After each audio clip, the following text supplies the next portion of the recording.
इससे ये भी पता लगता है कि हमारी सोसाइटी के अंदर मेमोराइजेशन को कितना बड़ा साइन ऑफ नॉलेज मानते हैं, ऐसा कैपिटल की ये मेमोरी। जैसे कि वो बच्चा आया था आज से 10-12 साल पहले, कौटिल्य, उससे पूछते थे कि ये प्लस ये कितना होता है, उस देश की राजधानी क्या है, कौन बनेगा करोड़पति में भी आया था। हाँ, तो हमारे लिए था और लोग इंप्रेस हो रहे थे कि वाह, obviously the ability to remember facts is a great power to have, but that is not the only sign of knowledge. But मुझे लगता है कि ये कल्चरली भी आया है हमारे यहाँ कि एक बटुक को वेदों के कितने श्लोक याद हैं, ये बहुत इम्पोर्टेंट क्राइटेरिया है ये पता करने का कि वो कितना बड़ा विद्वान है ना। एक जो ब्राह्मण है वो वेद पाठी ब्राह्मण है, उसने 2 वेद पढ़ा हुआ द्विवेदी है, कि 3 वेद पढ़ा हुआ त्रिवेदी है, कि 4 वेद पढ़ा हुआ चतुर्वेदी है। ये जो मेमोराइजेशन है without going into the substance of the written text, वो एक इम्पोर्टेंट फैक्टर है, और इसी वजह से शायद बाद में उपनिषद, गीता और ये मुझे लगता है वेदांत आया होगा। वहीं से भी आ सकता है ना, क्योंकि जितनी हमारी टेक्स्ट है, जो प्रोमिनेंट टेक्स्ट है, श्रुतियां हैं, जो सुन सुन के लोगों ने आगे पास ऑन किया है, तो टीचर होता था मोस्टली सुन के ही बताता था, एंड जो स्टूडेंट सबसे अच्छा याद करता था उसको एकदम वर्ड टू वर्ड वर्बेटम याद करता था, वो उसका नेक्स्ट वो बनता था जो आगे ले जाएगा। तो वहां से मेमोराइजेशन का जो है काफी बड़ा रोल आ गया था। कि कौटिल्य वाला भी जब हुआ काफी, मुझे अभी भी याद है टेलीविजन में देखते थे तो उसको हमेशा ऐसे गूगल से कंपेयर किया जाता था या फिर कंप्यूटर से। तो मुझे आज भी याद है कि आज तक पे शो आया था कौटिल्य का, कि कौटिल्य को बुलाया गया, एक तरफ कंप्यूटर रखा गया, एक तरफ कौटिल्य को बिठाया गया। तो अब उससे सवाल पूछा जा रहा है, तो कंप्यूटर ज्यादा जल्दी सवाल का जवाब देगा या फिर कौटिल्य ज्यादा जल्दी देगा? उस टाइम पे तो मेरे को लगता है कौटिल्य ज्यादा जल्दी जाएगा। और अगर आप एयरटेल यूज कर रहे हैं तो आज भी कौटिल्य ज्यादा जल्दी जवाब देगा। आप BSNL या एयरटेल यूज कर रहे हैं, ठीक है। बट मतलब ऐसा मुझे लगता है कि ये मेमोराइजेशन जो है ये बहुत ज्यादा काम का नहीं है अभी की दुनिया में, खासकर कभी भी नहीं होगा, कभी रहा होगा जब श्रुतियों के जरिए वेद ट्रांसफर करना है अगली जनरेशन में, तब तो काम का होगा ही। अभी उतना काम का नहीं है क्योंकि हर एक इंफॉर्मेशन आधी सेकंड दूर है हमसे, ठीक है। गूगल सर्च में लिखा आता है कि we generated this response in this second, है ना। तो अभी इतना पास में है facts, knowledge, information not knowledge. तो अभी याद रखने का, डिक्शनरी लेके बैठने का, है ना, इसका कोई सेंस, पहाड़े याद करने का, हमें इसका फायदा है, बट वो एक पैरामाउंट चीज है। पहाड़ा याद करने वाला तो याद मत दिलाओ मुझे।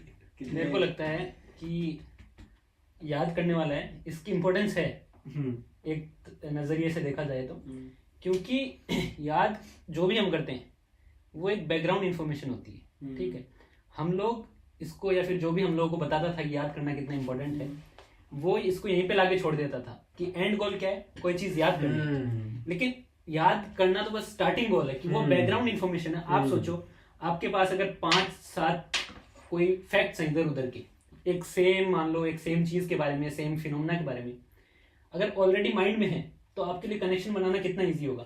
गूगल से तो हर बार देख के कनेक्शन नहीं बना सकते ना।